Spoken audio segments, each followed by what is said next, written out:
Hi friends, ഞാൻ ഇന്ന് വന്നേക്കുന്നത് ഒരു പരിപ്പ് കറിയുമായിട്ടാണ്. അതിനായിട്ട് നമുക്ക് ഒരു ഗ്ലാസ് പരിപ്പ് നന്നായിട്ട് റോസ്റ്റ് ചെയ്തെടുക്കുക. അതിൻ്റെ ചൂടൊക്കെ മാറിയതിന് ശേഷം നന്നായിട്ട് വാഷ് ചെയ്ത് കുക്കറിലേക്ക് ഇടുക. അതിന് ശേഷം 1/2 ടീസ്പൂൺ മഞ്ഞൾപ്പൊടി, ആവശ്യത്തിന് ഉപ്പ്, ഒരു ഗ്ലാസ് വെള്ളം ചേർത്തിട്ട് 2 വിസിലടുപ്പിക്കുക. മിക്സിയുടെ ജാറിലേക്ക് 1/2 ഗ്ലാസ് തേങ്ങ, 1/4 ടീസ്പൂൺ ജീരകം ചേർത്തിട്ട് നന്നായിട്ട് അരച്ചെടുക്കുക.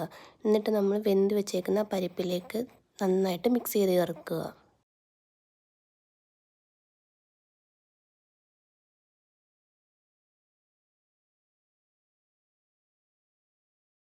അതിലേക്ക് കുറച്ച് വേപ്പില, 1/4 ടീസ്പൂൺ നെയ്യും ചേർത്ത് നന്നായി മിക്സ് ചെയ്തെടുക്കുക.